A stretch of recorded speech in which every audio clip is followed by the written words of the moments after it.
Alors, bonsoir, bonjour, qu'importe où vous êtes, à quelle heure du jour vous êtes, à cet épisode 25 de La Tête à Papineau, le podcast Bistro Brain. Je me présente, Alex Thibault, votre animateur pour cet épisode. Et on est bien content. Notre avant-dernier épisode de la saison 3 déjà. Les choses avancent très vite et on est très réjouis de tout le travail que Bistro Brain a fait cette année. D'ailleurs, on va en parler des derniers événements depuis la dernière publication, l'épisode 24, le 14 avril. On a eu 2 événements. Le premier, c'était Intelligence artificielle. Ça avait lieu le 18 avril à Montréal en collaboration avec Ivado. Il y a eu 41 personnes. Très chouette événement. Et le 11 mai, il y a eu Santé mentale à Sherbrooke en collaboration avec le Centre d'expertise universitaire en santé mentale de l'Université de Sherbrooke. Donc, il était au Boquet-Bière, notre petit spot qu'on aime bien. Et comme toujours, on vous invite à aller voir les enregistrements en ligne sur YouTube, notre chaîne YouTube qui a déjà 14 500 vues. On est vraiment jeté à terre complètement par ça. On voit que vous aimez qu'est-ce qu'on fait qu'on continue de le faire et tout le monde est heureux là-dedans. Résumé de l'émission aujourd'hui, on a une chronique avec Charlie Batting de retour en remplacement de Maud. Encore une nouvelle fois. Donc, et tu nous parles de quoi aujourd'hui? On va parler de fin de l'univers, puis théorie quantique, de boson de Higgs, puis un petit peu tout ça. Là. On va essayer de démêler ça. C'est un peu compliqué, mais on va essayer de passer à travers. Splendide, j'ai hâte de voir ça. Et à l'entrevue, on a notre ami chaleureux, aimable et amical Renato. Salut Alex, je suis plus que content d'être là. Et qui t'interviewe ce soir? Oh, j'ai un monsieur que, si je peux déjà commencer à dire quelque chose, parmi les plus souriants que je connais à l'université, Nicolas Sylvestre. Bienvenue parmi nous, Nicolas. Merci beaucoup. Merci. Comment vous vous sentez là, ce soir durant l'enregistrement? Je me sens très bien. J'ai hâte de partager avec vous mon projet en Arctique. En Arctique, donc à travers... on avait pensé, on a fait une chronique aussi sur l'Antarctique. C'est pas la même chose, hein? Fait que j'ai hâte de voir, j'ai fait une chronique début de saison. C'était bien intéressant. Donc, on commence d'entrée de jeu avec la chronique de Charlie. Yes, donc dans le fond, je suis tombé sur un article en faisant mes recherches, là, puis le titre c'était « Comment l'univers va-t-il finir ?» Je me suis dit « Oups, ça paraît quand même intéressant comme question », puis on va essayer d'y répondre à ça, puis on va voir un peu les théories qui sont comme reliées à ça, là, puis à la fin de l'univers. Il faut savoir que des théories, il y en a depuis quand même un petit moment là, qui sont faites par les scientifiques, puis celle peut-être que vous avez déjà entendue, ça serait le Big Crunch, qui serait littéralement le contraire du Big Bang. Comme un aspirateur, tout se rejoint en un seul point, l'univers se termine comme ça. OK? Ça, c'est la plus ancienne. Puis, elle a quand même été pas mal démontée à partir des années 90, parce qu'en fait, dans les années 90, on s'est rendu compte d'une chose, ben, l'univers, lui, il n'arrête pas de s'expandre, puis ça ne s'arrête pas. OK? Donc, on a quand même commencé à mettre en place 2 autres grandes théories, puis une troisième qui viendra un petit peu plus tard. La deuxième, ça serait comme le Big Freeze. Tout ralentit, l'expansion s'arrête. C'est comme si tout le monde était gelé, puis le temps s'arrête. C'est un peu ça, une des idées de la fin de l'univers. Puis l'autre, c'est tout le contraire. Big Rip, ça s'accélère. On est comme déchiré, puis toutes les particules de l'univers sont comme écartelées, en quelque sorte. Puis ça serait ça, la fin de l'univers. Donc ça, c'est les 3 grandes théories, on va dire. Bon, la première, le Big Crunch, elle est un petit peu abandonnée. Il reste ces 2-là, puis il en reste une troisième qui, elle, est un petit peu plus complexe. Puis c'est sur celle-là que je vais vous passer un peu plus de temps. Là. C'est le Big Slurp. Puis le Big Slurp, ça fait appel à la notion de boson de Higgs. Puis ça, on va passer un petit moment pour vous l'expliquer parce que c'est un petit peu compliqué. Dans le fond, si on veut parler du boson de Higgs, on va dans un domaine un petit peu différent de celui des sciences traditionnelles qu'on a. On va en théorie quantique des champs. OK? Je pense, Renato, ça va peut-être Oui. ça va peut-être allumer une petite lumière. Là. Je vais essayer d'expliquer ça très simplement. Mais dans le fond, c'est un monde un peu différent de ce qu'on a l'habitude de voir, puis une science un peu différente de ce qu'on a l'habitude de concevoir, nous. OK? Dans le fond, si on fait une simplification assez simple, les champs quantiques, c'est un peu ce qui définit dans l'univers ce qui est possible, ce qui ne l'est pas. OK? C'est les lois de la nature. Qu'est-ce que les particules peuvent faire, qu'est-ce qu'elles ne peuvent pas faire, en quelque sorte. Il faut bien comprendre qu'une particule dans l'univers, c'est une onde dans un champ. Alors, si je vous dis ça comme ça paraît un peu bizarre, puis vous posez peut-être la question. Si on veut le visualiser, ça serait comme une vague au milieu d'un océan. C'est à peu près ça la visualisation qu'on peut avoir de ce que c'est une particule. Puis la particule la plus élémentaire qu'on connaît, dont vous avez certainement déjà entendu parler, c'est le photon. La particule de lumière qui est à la fois une onde, à la fois un champ, etc. C'est vraiment la plus connue. La particularité du photon, c'est qu'elle n'a pas de masse. C'est quelque chose qui se déplace à la vitesse de la lumière. Logique, c'est de la lumière, là, ça se déplace à la vitesse de la lumière. Jusque-là, ça paraît logique. Donc le photon, c'est la particule élémentaire, on va dire, la plus classique en théorie quantique déjà. Une autre propriété qui est importante et qui régit les lois de la nature, c'est ce qu'on appelle la symétrie. Évidemment, la symétrie, vous savez ce que c'est. On a tous été au primaire puis au secondaire. C'est pareil d'un côté que de l'autre, là, en quelque sorte. Puis, au niveau quantique, comment ça peut se traduire, la symétrie? Dans le fond, on va prendre un exemple très simple. Si vous prenez deux particules électriques, mettons un électron et un proton, ça, on l'a tous vu au secondaire, je pense que c'est quelque chose qui peut vous parler. Puis chacun a une seule charge électrique. La force entre ces deux-là, ça sera la même que vous ayez un proton et un électron, ou un électron et un électron, ou un muon qui est comme un gros électron et un électron. C'est toujours la même force entre ces deux charges parce que c'est les mêmes. Ces deux charges, elles ont une seule charge électrique. OK? Ça, c'est le principe de symétrie. Puis, dans le fond, ce qui se passe, c'est que à partir de 64, avec les travaux de Higgs, on essaie de faire un petit peu la même interprétation que ce qu'on fait là, mais pour une autre force de la nature. Donc là, on parlait des forces électriques et des forces électroniques. Nous, on essaie de la faire pour la force d'interaction faible. Ça, vous avez peut-être déjà entendu ce mot-là aussi quelque part. Non, jamais? Non. Moi, j'avais lu comme plusieurs articles, puis j'étais comme pas sûr de bien comprendre. Dans le fond, si on simplifie, la force d'interaction faible, c'est une des 4 forces les plus importantes qui régissent la nature. Là, on parlait des lois de la nature, puis qu'est-ce qu'on est capable de faire, qu'est-ce qu'on n'est pas capable de faire. En gros, c'est une de ces forces-là. OK? Sauf que on a un problème. C'est que si on veut appliquer la loi de la force de l'interaction faible ou de la force faible, on n'est pas capable de, à la fois, je vais essayer d'être clair là-dessus parce que c'est le plus compliqué, ça ne fonctionne pas sur le papier parce que pour respecter la symétrie dont je vous parlais avant, OK, il faudrait que mes particules, elles n'aient pas de masse. Comme le photon, comme ce qu'on a vu tantôt avec la force électrique et la force électronique. Sauf que dans la réalité, mes particules, elles ont une masse. Puis, jusqu'à ce que Higgs arrive et commence à faire des travaux, on était incapable d'expliquer ce qui se passait avec cette interaction parce qu'on était comme face à ce dilemme-là que si je veux respecter la symétrie, je ne dois pas avoir de masse, mais moi, j'ai réellement une masse. Puis, c'était un peu mêlant. Puis, Higgs est arrivé, puis en fait, il n'était pas tout seul. Je vais massacrer son nom. C'est Brout Englert, je ne sais pas comment ça se prononce, Brout Englert. Et les travaux qu'il a fait avec Higgs, je remets le talent à tout le monde qui est impliqué dans ce projet-là. Il n'y avait pas que Higgs. Et eux, ils sont arrivés avec une solution. Et en fait, la solution, c'est de dire, la symétrie, elle existe à un moment donné, puis on va la casser à un autre. Et en fait, l'exemple que j'aime beaucoup, qui est vraiment simple, c'est si je pose mon stylo en équilibre sur un disque ou sur une table, il va rester en équilibre, il va rester symétrique. Puis à un moment donné, il va tomber, on va rompre la symétrie. OK? Cette interprétation-là, elle ne casse pas les lois de la nature parce qu'on n'est pas capable de prédire où est-ce qu'il va tomber le stylo. Ça reste imprévisible, ça reste aléatoire. Dans le fond, ce qu'ils vont dire, c'est qu'il y a un champ de Higgs qui va être appelé comme ça un petit peu plus tard, qui va exister, qui va rompre cette symétrie comme pendant un certain moment, puis qui va faire l'analogie du stylo. Et à ce moment-là, on sera capable et d'être en symétrie à un moment donné et d'avoir une masse sur les particules à un autre moment. Puis là, ça permet de vérifier la théorie de l'interaction faible. OK?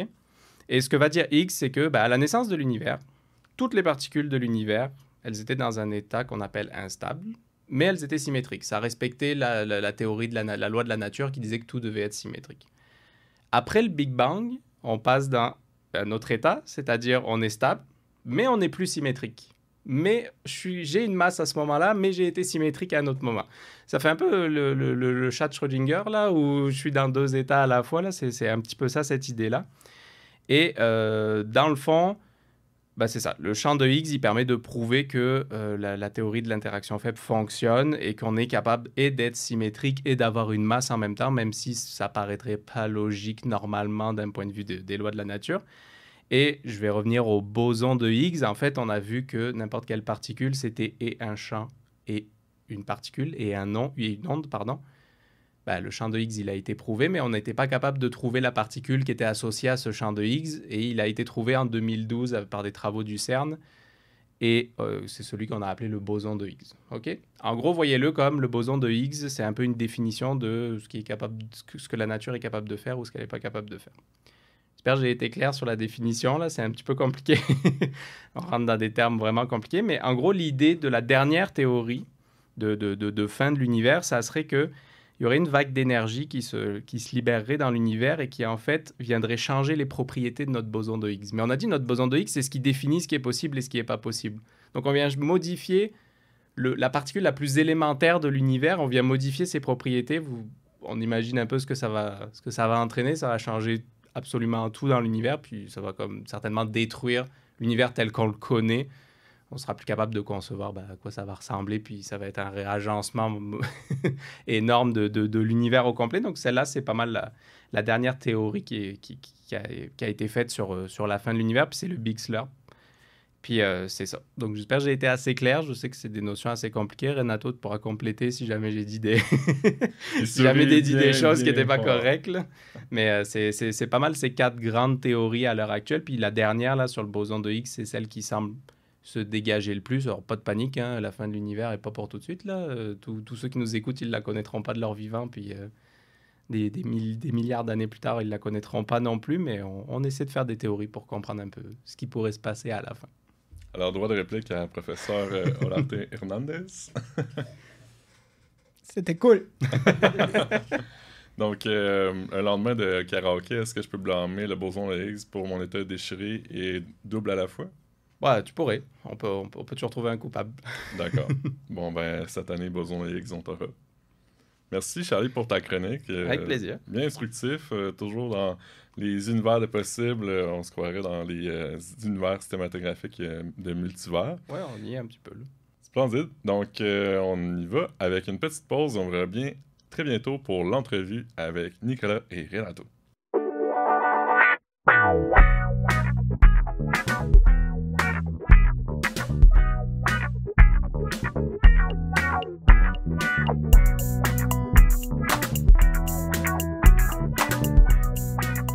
Alors, on est de retour pour ce 25e épisode de La Tête à Papineau. On enchaîne dès maintenant avec l'entrevue de Renato et Nicolas Sylvestre. Merci Alexis. Donc, je vous ai déjà spoilé au début de cet épisode. La personne que j'ai en face s'appelle Nicolas Sylvestre. Comment tu vas, Nicolas? Ça va très bien, merci.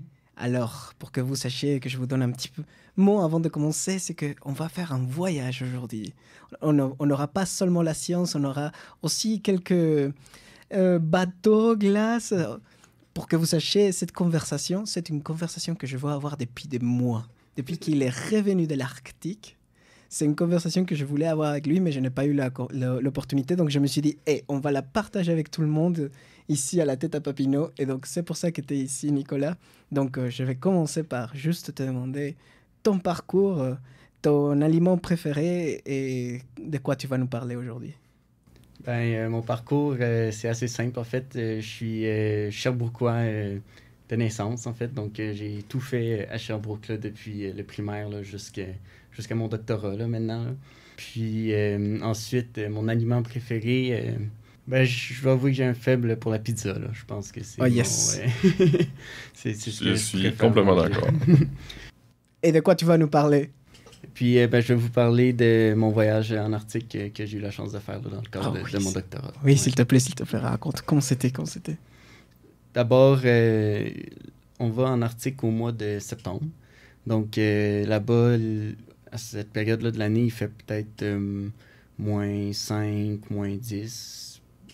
Et c'est l'été ou l'hiver, là-bas? C'est vraiment l'automne. Dans le fond, okay. L'été en Arctique, il fait soleil 24 heures sur 24. L'hiver, c'est le contraire. Il fait noir 24 heures sur 24. Nous autres, on est à la période où il y a la transition, finalement. Donc, au début, quand on arrive, on a des journées qui sont ensoleillées presque pendant 10 heures. Puis, un mois plus tard, c'est l'inverse. Il fait noir pendant presque la moitié de la journée déjà. Oh, qu'est-ce que tu es allé faire là-bas? Donc, quand on arrive là-bas, on embarque sur un brise-glace, la garde côtière canadienne. C'est le Louis-Saint-Laurent. C'est le plus gros brise-glace, en fait, de la flotte de la garde côtière. On prend la mer, puis on s'en va prendre des échantillons d'eau. On a une 50aine de stations à travers l'océan Arctique. Pour vous situer, là, c'est au nord de l'Alaska, si vous voulez, là, où est-ce qu'on échantillonne. Donc, à l'ouest de l'archipel canadien, là, qui est le Nunavut. Puis, donc, on prend des échantillons d'eau. La plupart, on fait des analyses sur place, puis on en rapporte d'autres aussi pour faire des analyses un peu plus poussées dans le laboratoire après. À quel point tu étais approché d'aller visiter le Père Noël? Le plus proche... Il y a des enfants qui écoutent ça. le plus proche qu'on est allé là, du pôle Nord, on a monté, c'était en 2019, on est monté jusqu'au 82e parallèle. Donc, le pôle Nord, c'est 90 degrés. Là, donc, nous, on était à 82. Là, fait que vraiment, il n'en restait pas beaucoup là, pour se rendre. Ouais. OK. Mais pas assez proche pour aller faire coucou. Non. Parce qu'évidemment, plus on se rapproche du pôle Nord, plus la glace est épaisse, puis c'est plus difficile pour le bateau de se rendre. Puis, ben, nous, on avait trouvé là, de la glace qui nous satisfaisait à ce moment-là. Donc, on n'a pas besoin de se rendre jusque-là. Parfait. Et tu n'as pas eu peur avec les bateaux? Parce que, d'après ce que je sais, tu es un peu un passionné de la navigation aussi. Ouais, j'aime beaucoup ça. Puis non, moi, je suis vraiment content. Là, puis je suis vraiment chanceux, en fait, d'avoir trouvé cette opportunité-là là, dans le cadre de mon doctorat, là, de pouvoir allumer finalement la recherche que j'aime faire en chimie, puis aussi ma passion pour la navigation. Là. Dans mon temps libre, je fais surtout de la voile, mais monter sur un brise-glace, aller voir des régions éloignées comme ça, c'est une opportunité que je ne pouvais pas laisser passer. Là. Bien sûr, en plus, moi je voulais toujours qu'on ait des chimistes, donc qu'est-ce que tu as fait avec tes échantillons? Le plus grosse partie de mon projet, c'est d'analyser la fluorescence. Donc, on prend l'échantillon d'eau, puis on le met dans notre fluorimètre.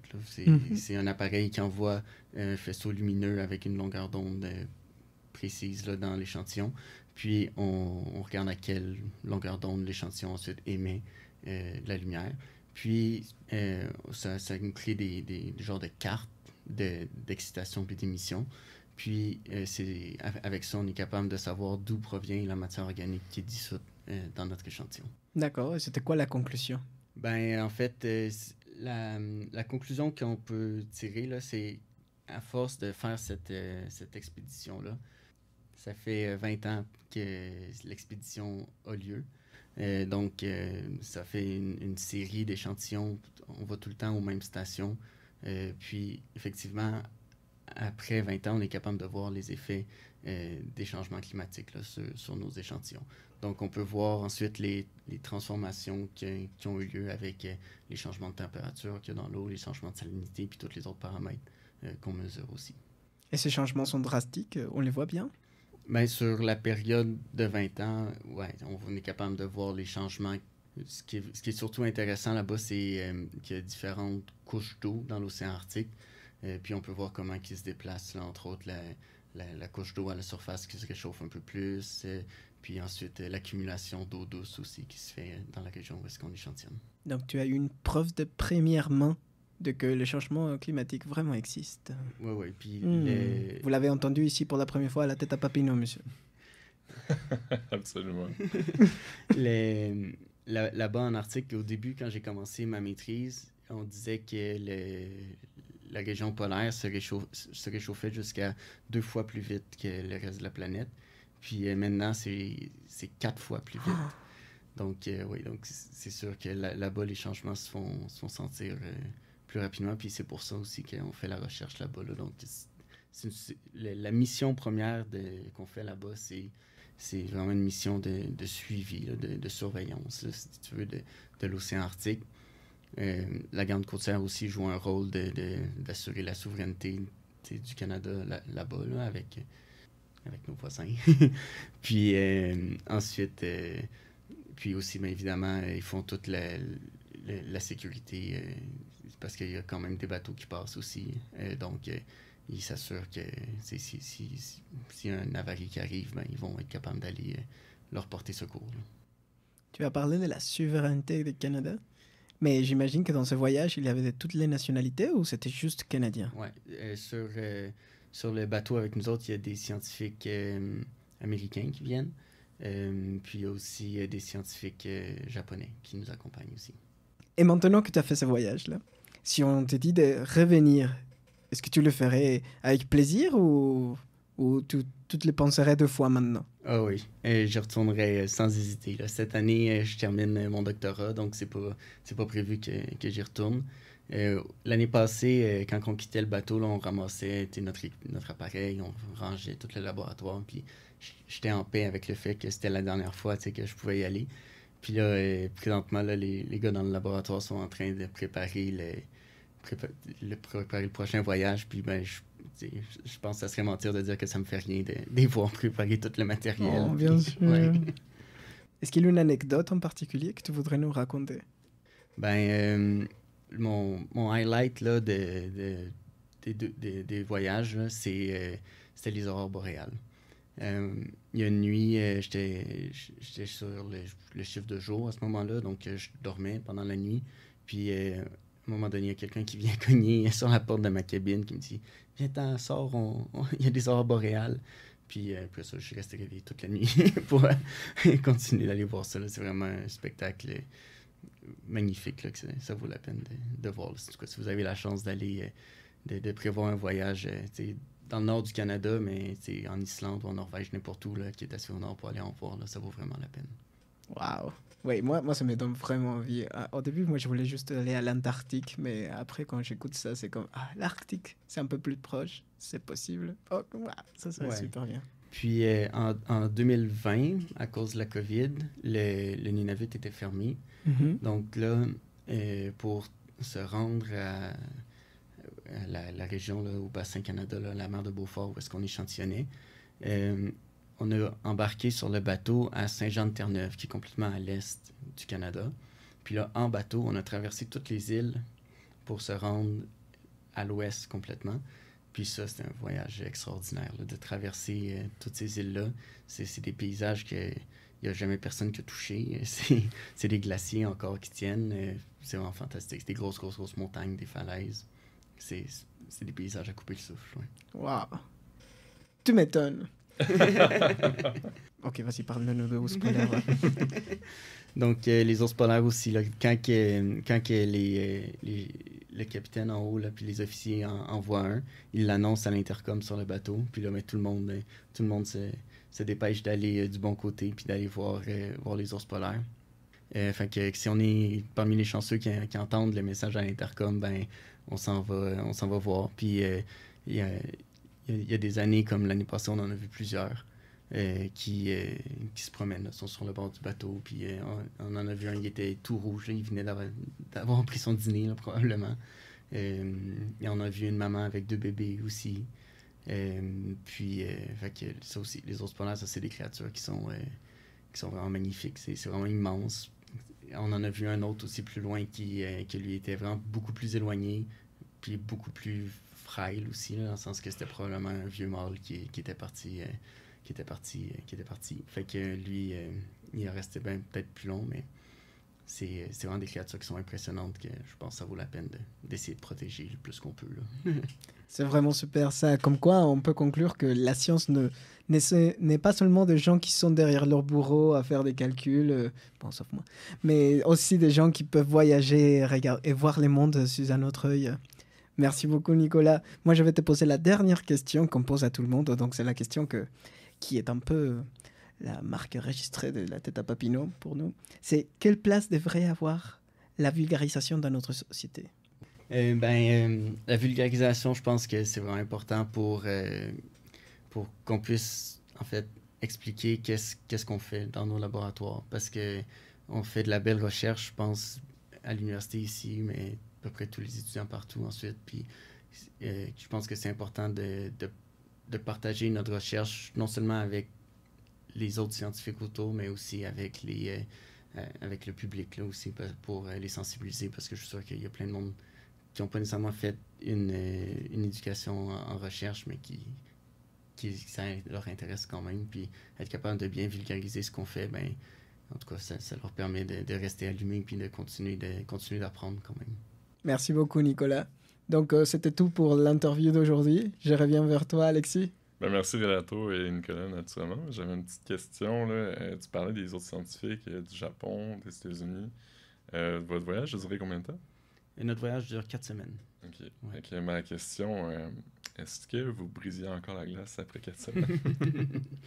Ben, on se fait des liens vraiment rapidement sur le bateau parce que, dans le fond, quand on commence à briser la glace, à vraiment aller dans l'océan Arctique, là, puis là, le bateau tasse la glace pour qu'on puisse avancer. On fait des corps, donc des corps de 12 heures, là, soit midi à minuit ou minuit à midi.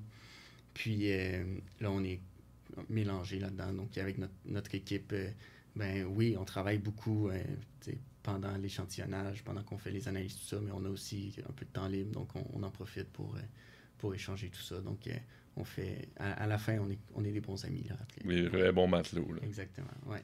Bon, ben, merci pour ta réponse. Sur Donc, Goïdes.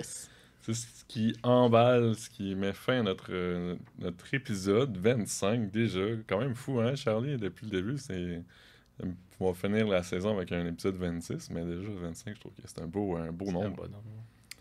Donc, ben, on finit l'épisode naturellement avec des remerciements. Merci à vous, cher auditoire, de nous prêter vos oreilles, votre écoute à chaque mois pour la tête à Papineau. Merci à notre invité d'aujourd'hui, encore une fois, Nicolas Sylvestre. Merci à Renato pour l'avoir interviewé. Merci à Charlie pour la belle chronique sur le boson de Higgs et les possibilités de multivers. Et ben, je me remercie, Alexis, Animation, pour tout le plaisir que j'ai à faire l'animation aujourd'hui.